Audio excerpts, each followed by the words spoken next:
नमस्कार दोस्तों, स्वागत है आप सभी का वर्ल्ड ज्योग्राफी शो में। तो दोस्तों आज हम लेके आए हैं आपके लिए ब्रह्मांड के अनसुलझे रहस्य पार्ट 2, जिसमें हम देखने वाले हैं अपने सौरमंडल के बाहर के रहस्यों को, जो कि बहुत ही दिलचस्प होने वाले हैं। इसमें हम ब्रह्मांड के विस्तार को देखेंगे। ये यात्रा चालू होगी अपने पड़ोसी सूर्यमंडल से, और फिर हम इसमें गैलेक्सी समूह और local group, super cluster group, Linnaea super cluster group का अध्ययन करते हुए विस्तृत ब्रह्मांड की यात्रा करेंगे। तो आइए वीडियो शुरू करते हैं। तो दोस्तों तैयार हो जाइए अब ऐसी दुनिया में दस्तक देने के लिए जो बिल्कुल अंधकार में है और अनगिनत रहस्यों से भरी पड़ी है। दोस्तों यहाँ हम अपनी नंगी आंखों से कुछ नहीं देख सकते, क्योंकि यहाँ गहरा अंधेरा है। घबराइए नहीं, इसका भी तोड़ हमारे वैज्ञानिकों ने हमें दिया है। जी हाँ दोस्तों, इंफ्रारेड विजन, जो कि इस गहरे अंधकार में हमारी मदद करेगा। चलिए अब चलते हैं।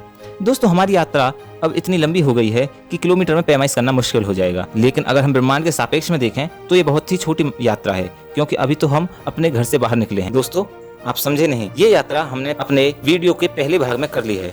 दोस्तों अगर आपको इससे पहले की यात्रा करनी है तो हमारी वीडियो ब्रह्मांड के अनसुलझे रहस्य पार्ट 1 को जरूर देखें, जिसमें हमने सौरमंडल का दर्शन किया है। उसमें हमने पृथ्वी से उड़ान भरकर स्पेस सेंटर, मानव निर्मित सैटेलाइट, मून, शुक्र ग्रह, मंगल ग्रह और उसके 2 उपग्रह, साथ ही बुध ग्रह, सूर्य, एस्ट्रॉयड बेल्ट, जुपिटर, शनि ग्रह और उसके उपग्रह, साथ ही नेपच्यून और क्यूपर बेल्ट के बाद ओर्ट क्लाउड को जाना है।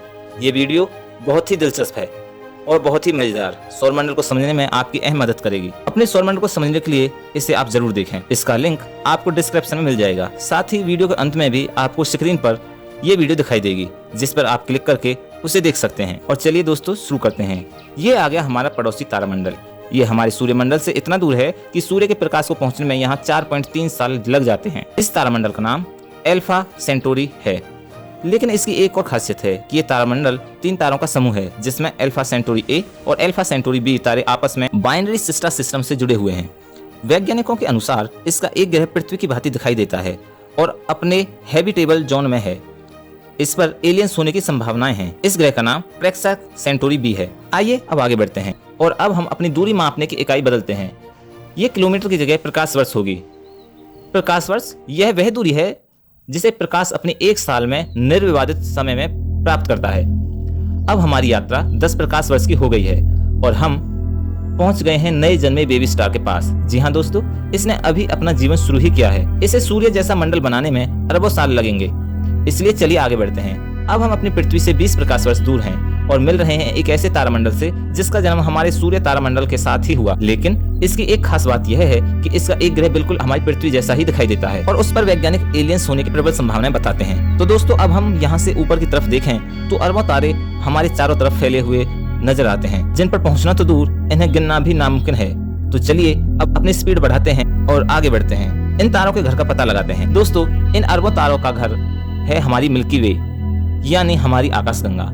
इसमें असंख्य तारे समाये हुए हैं, जिनमें से एक हमारा सूर्य भी है। दोस्तों हमारी आकाशगंगा इतनी विशाल है कि इसे पार करने में प्रकाश को भी 1,05,700 वर्ष लग जाएंगे। दोस्तों इसमें चौंकने की जरूरत नहीं है, क्योंकि जिस प्रकार शहर में एक से बढ़कर एक बड़ा मकान होता है, वैसे ही ब्रह्मांड में हमारी मिल्की वे से बहुत बड़ी बड़ी गैलेक्सी मौजूद है। और आश्चर्य की बात यह है कि जिस प्रकार तारों का घर गैलेक्सी है, वैसे ही गैलेक्सियों का भी एक घर है, जिसमें अरबों गैलेक्सियां घूम रही हैं, वो भी समूह बना के। उनमें से ये है हमारा मिल्की वे गैलेक्सी का समूह। गैलेक्सीज के इस समूह को वैज्ञानिकों ने लोकल ग्रुप नाम दिया है और यह 10 मिलियन प्रकाश वर्ष में फैला हुआ है। इससे भी आगे चलने पर हमें और भी हैरान करने वाली जानकारी मिली कि ब्रह्मांड में ऐसे गैलेक्सियों के लोकल ग्रुप करोड़ों अरबों की संख्या में घूम रहे हैं और उनका भी अपना अपना एक घर है, जिसे सुपर क्लस्टर नाम दिया है। और जिसे हम देख रहे हैं इसका नाम वर्गो सुपर क्लस्टर है, जिसमें हमारी मिल्की वे का लोकल ग्रुप है। ये इतना विशाल है कि इसमें हमारी धरती और सूर्य तो क्या, गैलेक्सी भी दिखाई नहीं देती, बल्कि इसमें हमारी गैलेक्सी का लोकल ग्रुप एक स्पॉट की भांति दिखाई दे रहा है। ओह माय गॉड, धन्य है तेरी कारीगरी। दोस्तों हमारे इस वर्गो सुपर क्लस्टर में 100 से भी ज्यादा गैलेक्सियों के लोकल ग्रुप शामिल हैं और यह 110 मिलियन प्रकाश वर्ष में फैला हुआ है। चलिए दोस्तों आगे बढ़ते हैं। ये क्या, जैसे जैसे हम आगे बढ़ रहे हैं हमारा वर्गो सुपर क्लस्टर ग्रुप भी धीरे धीरे छोटा होता दिखाई दे रहा है। अरे देखो, अनेकों सुपर क्लस्टर यहाँ घूम रहे हैं, जिनकी गणना करना असंभव है और आगे बढ़ने पर दिखाई देता है कि यह भी एक समूह में शामिल होते जा रहे हैं। जी हाँ दोस्तों, ये समूह में शामिल हो गए हैं और इस समूह को वैज्ञानिकों ने लीनिया सुपर क्लस्टर का नाम दिया है।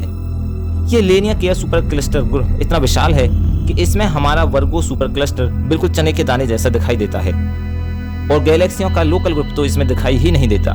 यह संरचना 520 मिलियन प्रकाश वर्ष में फैली हुई है। चलिए मित्रों आगे बढ़ते हैं। दोस्तों शब्द नहीं है आश्चर्य को प्रकट करने के लिए, क्योंकि अब ये लेनिया केयर सुपर क्लस्टर ग्रुप भी छोटा होता दिखाई दे रहा है। देखिए दोस्तों, अब हम इसे जरा दूर से देखें तो यहाँ करोड़ों अरबों लेनिया केयर जैसे सुपर क्लस्टर ग्रुप हमें दिखाई दे रहे हैं, और हमारा लेनिया केयर सुपर क्लस्टर ग्रुप भी एक बिंदु बनकर रह गया है। जी हाँ दोस्तों, यही सच्चाई है, विश्वास नहीं हो रहा। चलिए आगे बढ़ते हैं और देखते हैं आगे क्या है। तो देखिए दोस्तों, ये है हमारा ब्रह्मांड, जिसमें कितने ही लीनिया केयर सुपर क्लस्टर हैं। तो क्या यही है हमारा संपूर्ण ब्रह्मांड?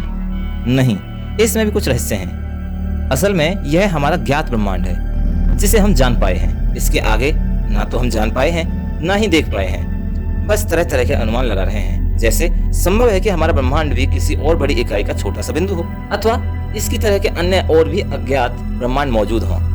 लेकिन ये तो तय है कि सिर्फ यहीं ईश्वर की संरचना नहीं रुकी है, यह अनंत भी हो सकती है। तो दोस्तों, इतने गहरे अध्ययन के बाद ये तो साबित हो गया कि हमारी इतनी विशाल धरती ब्रह्मांड में मिट्टी के एक कण की भांति है।